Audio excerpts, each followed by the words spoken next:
사랑하는 일산신고항 청년 여러분, 안녕하십니까? 저는 성경 읽어주는 목사 구현모입니다. 인간에 관한 성경적 관점은 무엇입니까? 티끌 같은 존재임에도 불구하고 하나님이 인간을 주목하시고 만나주시고 할 일을 부여하신다는 사실 속에서 인간의 위대성이 발견됩니다. 물론 명백하지는 않지만 인간에게는 무언가 중요한 것이 있음이 분명합니다. 시편 기자는 이렇게 말하였습니다.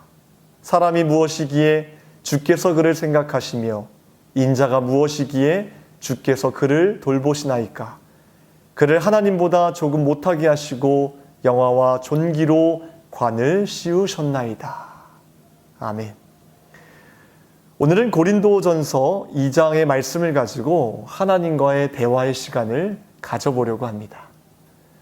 바울은 그의 2차 전도 여행 중 18개월간 머물면서 고린도 교회를 세웠고 그 이후로도 교회를 위해 계속 편지를 주고받았으며 실제로 그들을 정성껏 돌보았습니다. 아마도 바울에게 고린도 교회와 성도에 대한 마음은 남달랐을 것입니다. 그러던 중 교회 안에 여러 가지 문제가 생기게 되었고 더욱 안타까운 문제로 대두되었던 것은 성도들이 바울파, 아볼로파, 게바파로 마음이 나뉘어지면서 서로 경쟁과 투쟁의 관계로 변질되었다는 것입니다. 그래서 바울은 이 문제들을 바로잡기 위해 이 고린도전서를 쓰게 된 것입니다. 바울은 성도들에게 그리고 우리들에게 어떤 메시지를 던지고 있는 것일까요? 또 하나님은 오늘의 말씀을 통해 우리에게 무엇을 깨닫게 하시기를 원하실까요? 제가 오늘도 하나님의 말씀을 읽어드리겠습니다. 고린도전서 2장 9절로 16절까지의 말씀입니다. 기록된 바 하나님이 자기를 사랑하는 자들을 위하여 예비하신 모든 것은 눈으로 보지 못하고 귀로 듣지 못하고 사람의 마음으로 생각하지도 못하였다 함과 같으니라. 오직 하나님이 성령으로 이것을 우리에게 보이셨으니 성령은 모든 것, 곧 하나님의 깊은 것까지도 통달하시느니라. 사람의 일을 사람의 속에 있는 영 외에 누가 알리요? 이와 같이 하나님의 일도 하나님의 영 외에는 아무도 알지 못하느니라. 우리가 세상의 영을 받지 아니하고 오직 하나님으로부터 온 영을 받았으니 이는 우리로 하여금 하나님께서 우리에게 은혜로 주신 것들을 알게 하려 하심이라.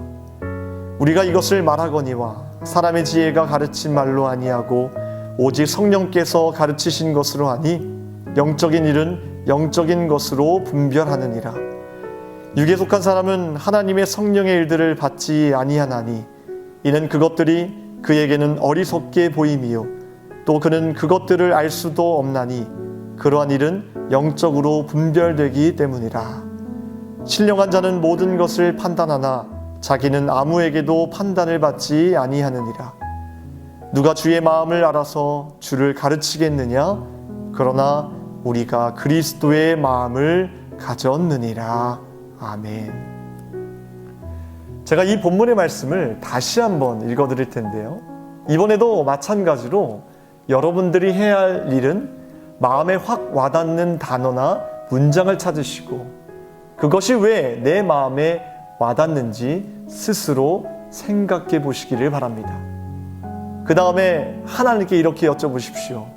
하나님, 이것이 오늘 나의 삶과 어떻게 연결되어 있습니까? 제가 알아야 하거나 되어야 하거나 해야 할 것은 무엇입니까? 다시 읽어드리겠습니다. 기록된 바 하나님이 자기를 사랑하는 자들을 위하여 예비하신 모든 것은 눈으로 보지 못하고 귀로 듣지 못하고 사람의 마음으로 생각하지도 못하였다 함과 같으니라. 오직 하나님이 성령으로 이것을 우리에게 보이셨으니 성령은 모든 것, 곧 하나님의 깊은 것까지도 통달하시느니라. 사람의 일을 사람의 속에 있는 영 외에 누가 알리요? 이와 같이 하나님의 일도 하나님의 영 외에는 아무도 알지 못하느니라. 우리가 세상의 영을 받지 아니하고 오직 하나님으로부터 온 영을 받았으니 이는 우리로 하여금 하나님께서 우리에게 은혜로 주신 것들을 알게 하려 하심이라. 우리가 이것을 말하거니와 사람의 지혜가 가르친 말로 아니하고 오직 성령께서 가르치신 것으로 하니 영적인 일은 영적인 것으로 분별하느니라. 육에 속한 사람은 하나님의 성령의 일들을 받지 아니하나니 이는 그것들이 그에게는 어리석게 보임이요 또 그는 그것들을 알 수도 없나니 그러한 일은 영적으로 분별되기 때문이라. 신령한 자는 모든 것을 판단하나 자기는 아무에게도 판단을 받지 아니하느니라. 누가 주의 마음을 알아서 주를 가르치겠느냐? 그러나 우리가 그리스도의 마음을 가졌느니라. 아멘. 저는 오늘 말씀의 첫 구절부터 참 마음이 답답했습니다. 왜냐하면 바울의 눈에는 고린도 교회 성도들은 구절의 말씀처럼 하나님이 예비하신 모든 것들을 눈으로 보지 못하고 귀로 듣지 못하고 마음으로 생각하지 못하고 있기 때문에 그런 육신에 속한 자였기 때문입니다. 그런데 사실 그들의 상태가 답답했던 것은 아니었습니다. 저는 문득 이런 두려운 생각이 들었습니다. 목사인 나도 하나님의 눈에는 이처럼 육신에 속한 자로 보일 수도 있겠구나 라는 생각 때문이었습니다. 고린도 교회 성도들은 이 편지를 받기 전까지는 몰랐을 것입니다. 각자 나름대로 본인이 생각할 때 조금 더 영적인 지도자를 따르면서 그 지도자의 영성을 따라하면서 자기들도 영적인 사람이라고 생각하고 있었을 것입니다. 그런데 바울은 그런 자들 한복판에 찬물을 끼얹었습니다. 하나님은 저에게도 동일하게 말씀하십니다. 다른 길은 없다. 오직 그리스도 안에 머물 때에만 눈으로 보고 귀로 듣고 마음으로 생각할 수 있다고 말씀하시는 것입니다. 10절의 말씀입니다. 오직 하나님의 성령으로 이것을 우리에게 보이셨으니 성령은 모든 것, 곧 하나님의 깊은 것까지도 통달하시느니라. 9절의 말씀이 제게 답답함과 두려움을 주었다면 10절의 말씀은 전혀 다른 확신과 감사의 마음을 주셨습니다. 우리가 걱정할 것이 없는 것은 하나님은 성령을 통해 보게 하신다는 것입니다. 성령님과 동행하면 하나님의 깊은 생각까지도 우리의 것이 된다는 하나님의 말씀이었습니다. 여러분들은 지금 성령님이 나와 함께 하신다는 사실과 내 영혼이 하나님과 연결되어 있다는 그 마음의 확신이 있으십니까? 만약 마음의 확신이 없다면 나의 어떤 부분들이 하나님의 깊은 생각을 가로막고 있으십니까? 이 시간 잠시 모든 것을 멈추고 하나님께 여쭤보시기 바랍니다. 하나님, 내가 들어야 할 당신의 세미한 음성은 무엇입니까? 잠시 1분간 묵상 기도하시고 이어서 진행하도록 하겠습니다. 기도하겠습니다.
저는 이렇게 기도했습니다. 하나님, 저는 이 시간 이후부터 정말 육신에 속한 사람이 아니라 영에 속한 사람이 되기를 원합니다. 그 길로 제가 어떻게 갈 수 있습니까? 이 질문에 하나님은 두 구절의 말씀을 보게 하셨습니다. 첫째, 12절의 말씀입니다. 하나님께서 우리에게 은혜로 주신 것들을 알게 하려 하심이라. 아, 그렇지. 내가 앞으로 매일 걸어가야 할 길은 다름 아닌 이미 나에게 허락하신 은혜들을 되돌아보는 것. 그것이 내가 매일매일 해야 할 일이고 걸어가야 할 길이라는 것을 깨닫게 해주셨습니다. 그 순간 저는 모든 잡다한 생각들이 사라지고 제 마음 가운데 축복이라는 단어만이 저를 지배하였습니다. 그동안 나는 하나님께 큰 축복을 받아왔고 그 축복 속에서 살아왔다는 것을 하나님께서 생각나게 하셨습니다. 여러분들도 생각해 보시기 바랍니다. 하나님께서 이미 주신 은혜들을 생각해낼 때 이미 그 과정 가운데 우리의 영혼은 성령님의 인도하심 속에 거하게 될 것임을 저는 확신합니다. 그리고 두 번째 영적인 길로 하나님께서 보여주신 말씀은 16절의 말씀이었습니다. 우리가 그리스도의 마음을 가졌느니라. 현모야, 내가 정말 영적인 사람이 되기를 원하니? 그렇다면 너는 그리스도의 마음을 가지라는 것입니다. 저는 또 하나님께 여쭤봤습니다. 그렇다면 그리스도의 마음을 가진 그 마음의 상태가 무엇입니까? 이 질문에 역시 하나님은 오늘의 말씀을 통해 이렇게 말씀하셨습니다. 13절 말씀입니다. 우리가 이것을 말하거니와 사람의 지혜가 가르친 말로 아니하고 오직 성령께서 가르치신 것으로 하니 영적인 일은 영적인 것으로 분별하느니라. 즉 그리스도의 마음을 가진 상태란 내 마음이 사람의 지혜나 세상의 말들에 반응하지 않고 내 마음이 영적인 일에만 반응하며 살아가는 것을 말했던 것입니다. 육신에 속한 사람에게는 절대 보이지 않는 것, 그것은 바로 하나님의 깊은 일과 길인데 내 마음이 언제나 그 일과 길에 반응하고 실제로 그렇게 살아간다면 그것이 바울이 말한 그리스도의 마음을 가진 자, 영적인 사람일 것입니다. 여러분들의 마음은 지금 어느 쪽을 향해 요동치고 있으며 어느 쪽을 향해 심장이 뛰고 있습니까? 바울은 우리들에게 말합니다. 아니, 하나님이 말씀하십니다. 너희는 하나님의 영을 받았고 그 영을 통해 하나님의 마음을 살펴볼 수 있다. 다음 주에 뵙겠습니다.